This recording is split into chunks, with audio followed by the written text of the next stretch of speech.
Freetown stretches from Rochester to Somerset, north of Route 195.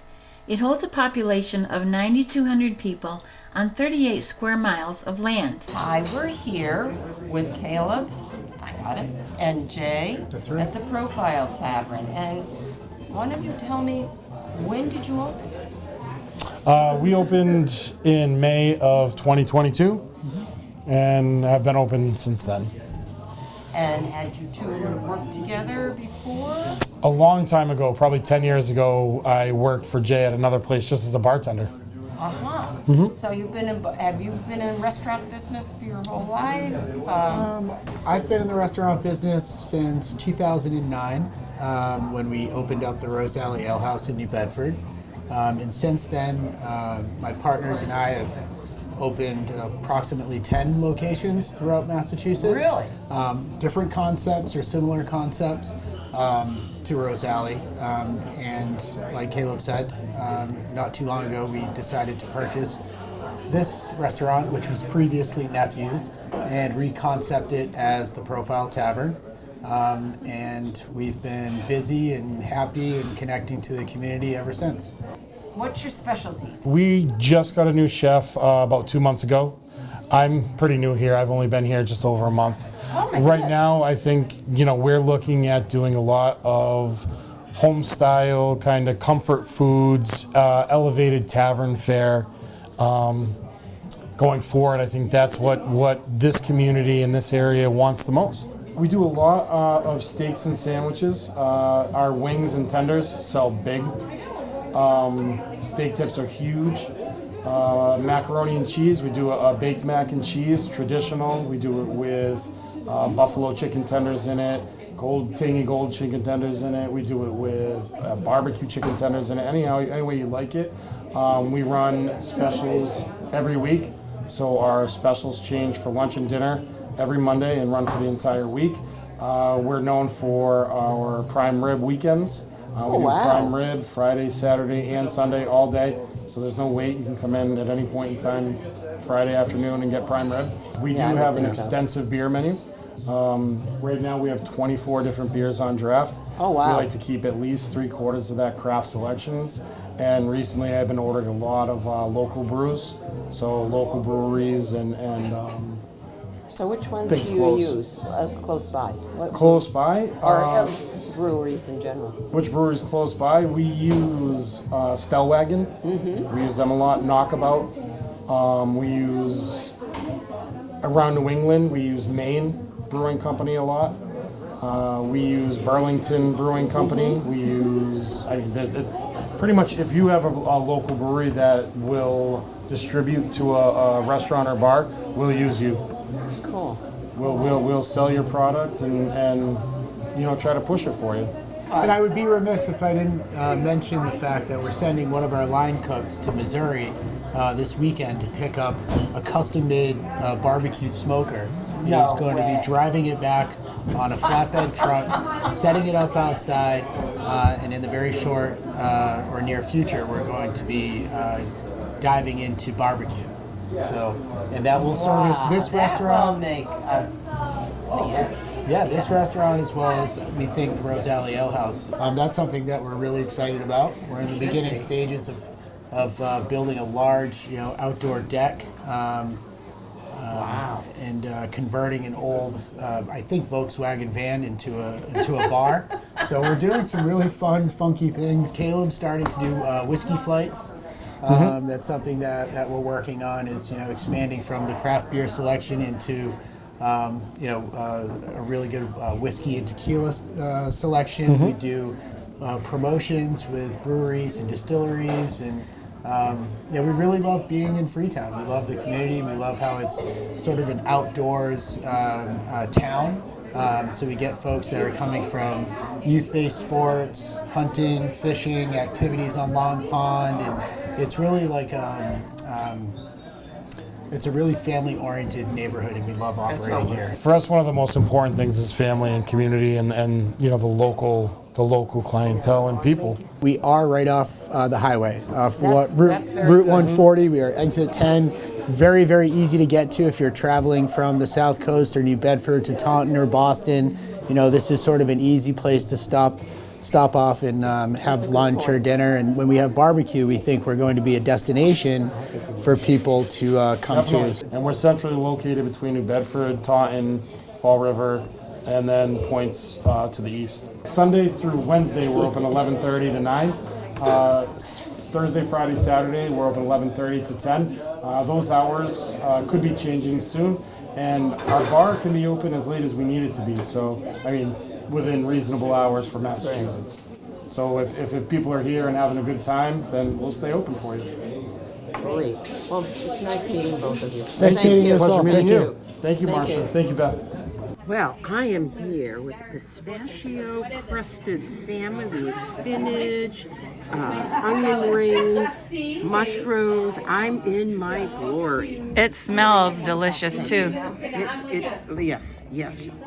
I guess I'll have to share with you. Better. I'm driving. Oh, okay. I'll share with Beth. We'll give it a try. Done very well. Delicious. It is delicious. It is. I have steak tips with gold, I think they're gold potatoes, Yukon gold potatoes, and green beans. And they are fresh green beans, which is a big deal in my book. So let's see. I'm not a huge steak person, but the waitress said it was her favorite, and I do like steak, so I just don't eat it a lot.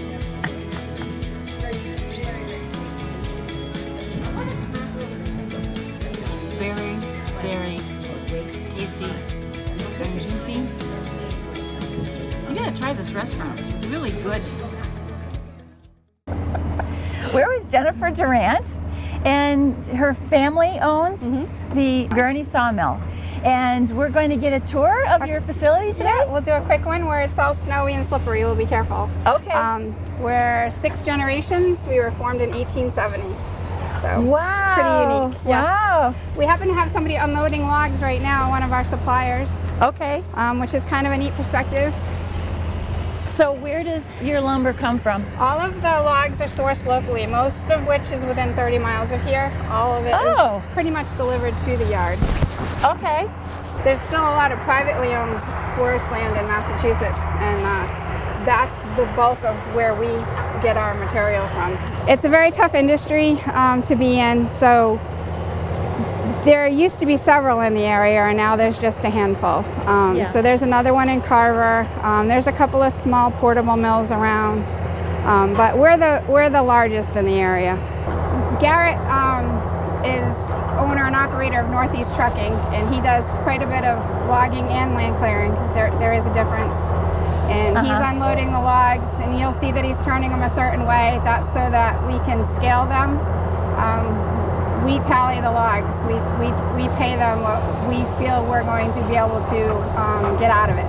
So they bring the logs in, and we work with them, but they source the logs typically, and we buy them delivered here, and then we tally them and pay them by the board foot.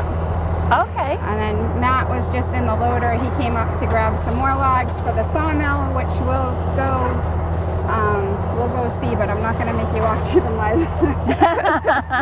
So That's so cool the way he can maneuver those logs. yep. He's very good at that. He's been doing it for quite a while. He's one of our younger suppliers.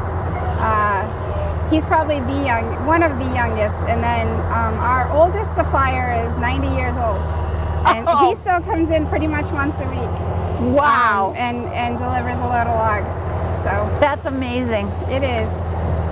This is my father, Paul Darling. He would be the 5th generation of Gurney Sawmill. He's been working here since 1969. Wow. Yeah, quite a long time.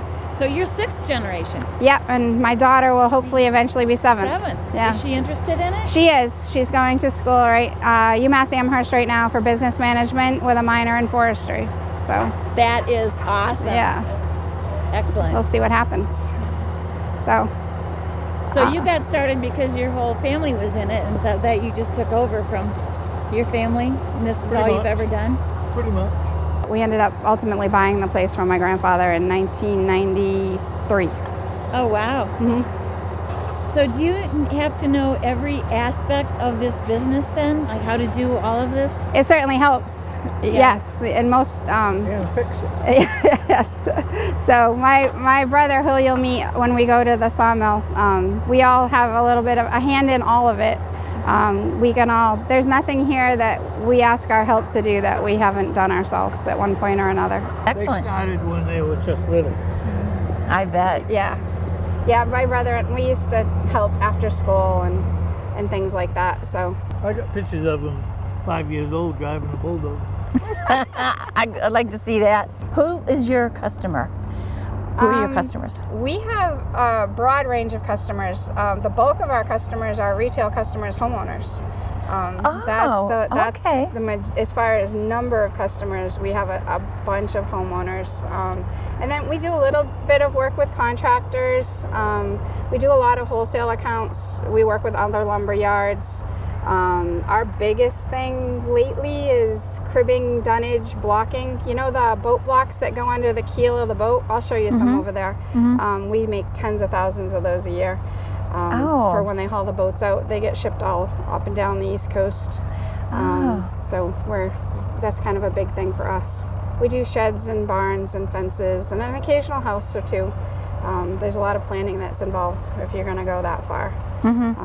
So we have the rough green stuff, which is what you're seeing outside, but inside the building we also have kiln-dried finished lumber like tongue and groove and shiplap and square edge for shelving or flooring and that sort of thing. Okay. So we're a little bit of a lumberyard, mostly a sawmill. Okay, great. Yeah, so we're primarily an eastern white pine sawmill here. 90% of what we produce is eastern white pine. We do a little bit of hardwood, mostly red and black oak these days. Occasionally other species come in, red pine. But for the most part, that's what we're known for, Eastern is white eastern white pine. pine. Yep. Okay. And then everything, all the logs that you see are sorted to length and sometimes grade or size too. You can see there's one big pile of really big 8-footers over there. Okay. So that when we're sawing orders, we can get at the material that we need quickly and be more efficient. So that's why we sort everything out into strings like that. Matt should be debarking shortly, so you'll be able to see that. This big pipe that you see in the building we just walked by is the sawdust building. So all of the material from production is collected and sold. So sawdust is sold for animal bedding primarily. All the scrap gets chipped automatically and comes out on the other side. And that's sold that's sold for landscaping. Oh, wow. Mostly in the spring. And that's bark mulch. So the first step, which Matt's about to start up, we'll get a little closer. I don't want you guys slipping, but he's going to rip all the bark off the tree, and we do that to clean the log because the mud that comes in from harvesting is usually on the outside of the log. So the cleaner the log, the longer the saw stays sharp. So we debark because it cleans the log, and then we process that once a year. We grind that up and sell it for actual landscaping bark mulch. Oh. Yeah. We'll get a little that's closer so you can see that. Just watch your step. So that's where the logs are going in. So the logs they move forward on what we call a green chain, and he's cleaning the dirt off of the end of the log right now.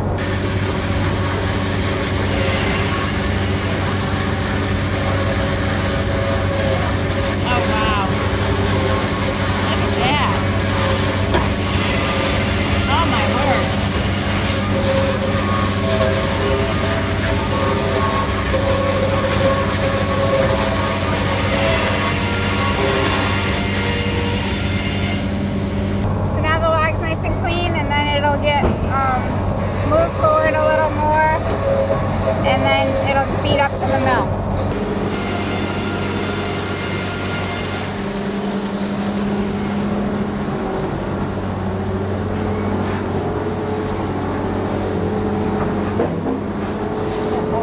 Just watch your step and stand right behind my brother. We're invading your space. So what are you doing? And so are you controlling like the Yeah, there's a dial up there. It's going to tell you how far you are away from the east, so you can grab some traction all that. Wow.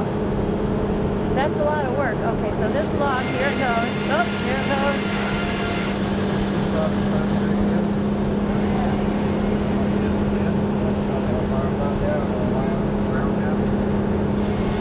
So that's going to be how wide the piece of... Well, I'm going to get 2 by 6 on those. Yeah, that tells you how wide it is.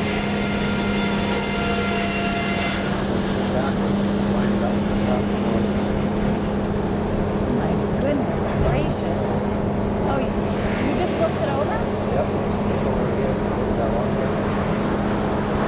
My God. So that's tapered set or, taper each knee. So you have a second set. That's tapered set, third knee, glance off, second knee, glance off, third knee. So you do them all at once.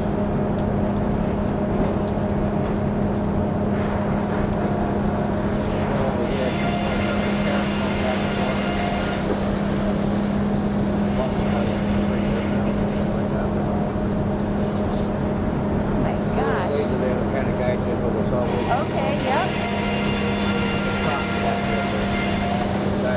Oh, okay. And then he's taking the logs over here. Oh, I can see.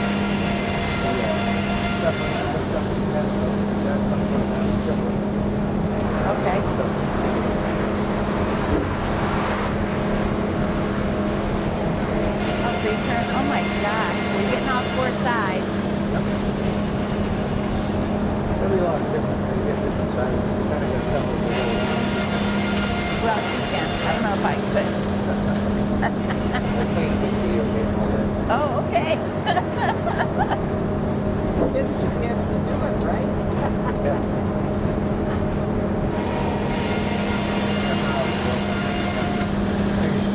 Okay. That's another one. This is so amazing.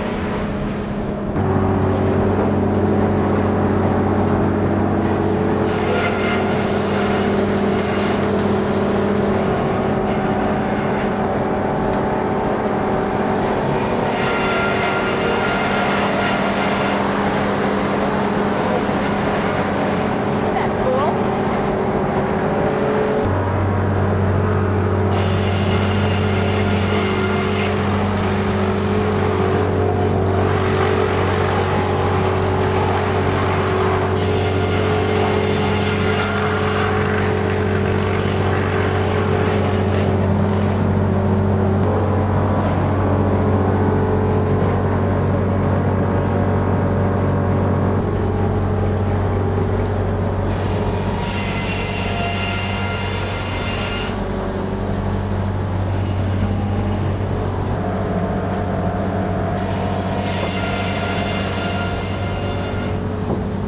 Something good to saw.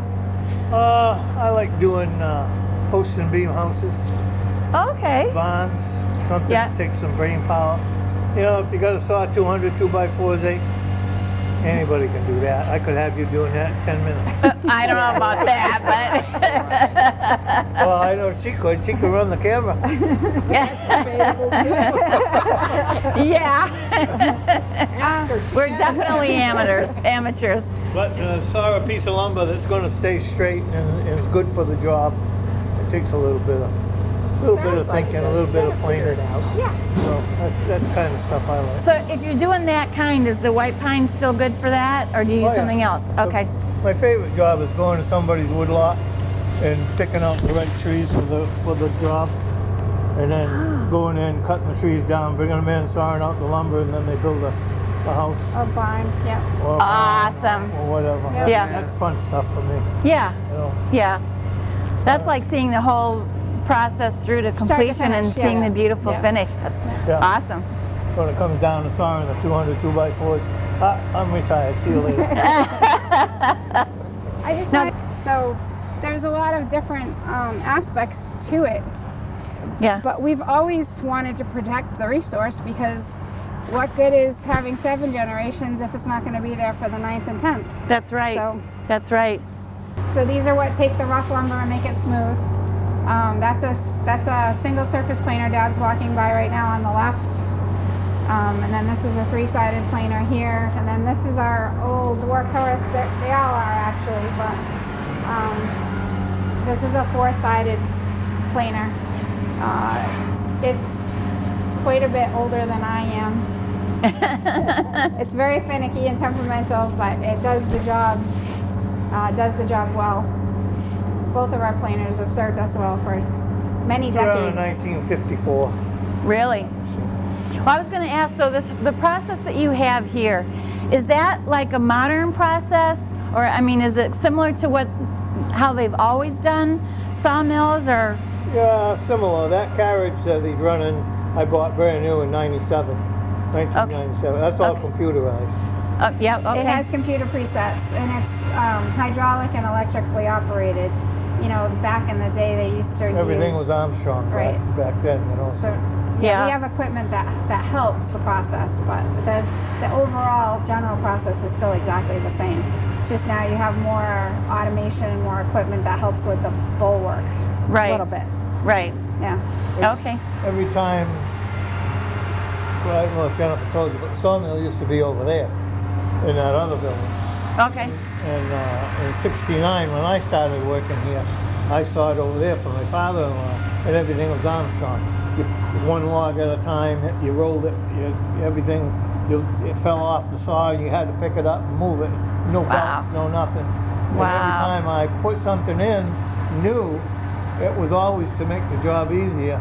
I never did it to make it go faster. I made it so it was easier for the takeaway guys, because they're the guys that work the hardest. Yeah. And so every time we did that, it just happens that it makes you go faster. Yeah. So back then, 2,000 board feet a day was a good day, back when it was all manual, and now 14,000 board feet a day. Wow, what a big difference. Yeah, so just from the automation, you know. Wow. And then as you go along, you want to get all the byproducts that you can, which is the bark mulch, Right. the sawdust, and the wood chips. Right. So all the sawdust goes through that pipe that was overhead into that building, Uh-huh. and the wood chips, you can blow out that end, and the bark mulch is on the other end. And it's all saleable. So Yeah. there's basically no waste. Right. Zero waste. That's where you Zero want to get to. And Right. we always have been. We've been green way before green was a thing. It was. We like it. We like Yep. it. You gotta. You have to, right? Well, what happens is when you buy logs, you don't pay for the sawdust, you don't pay for the bark mulch, and you don't pay for the wood chips. One of our longest log suppliers, his truck is depicted there with my brother and the Florida skidder. And then there's the sawmill operation with another one of our suppliers unloading his load of logs. Took her 98 hours to do it. That's all. She kept track of the hours. Yeah. Yeah, I just took a bunch of photos and said start at the top. This is how it's done. And she just kept painting it until she ran out of photos. Yeah, but 98 hours is not very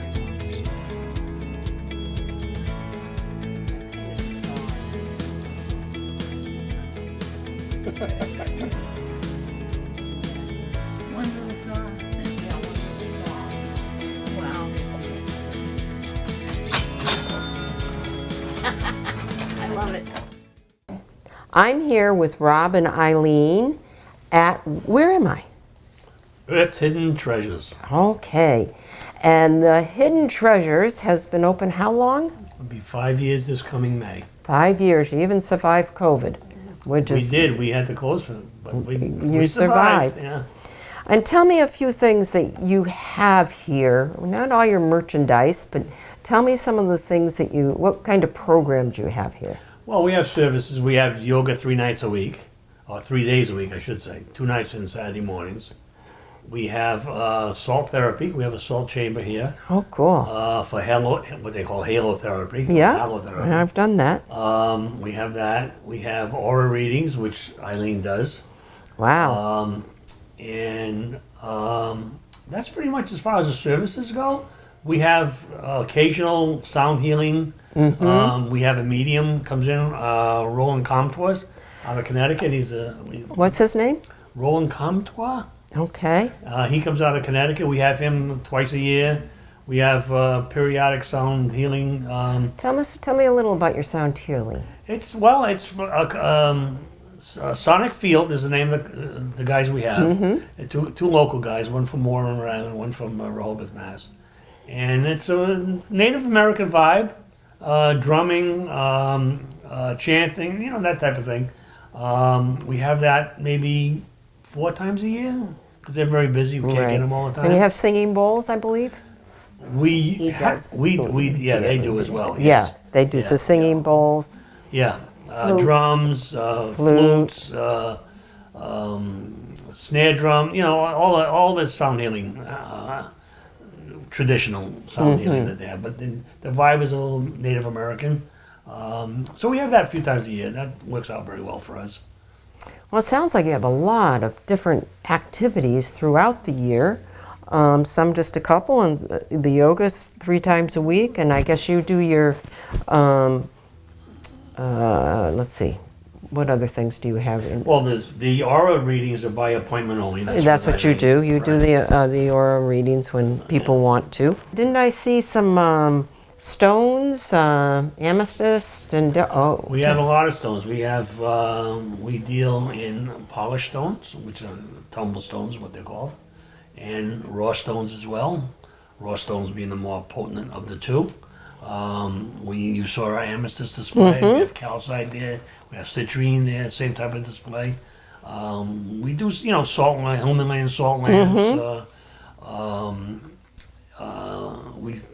Which kind of sets the mood for the salt therapy in a lot of ways. But that's what we do in that type of area. We do a lot of hanging crystals. Candles are something we supply a lot. We do bath products like soaps. We have great bath product line. Soaps out of Australia, excellent. And we do. I don't know anything. What else do we do?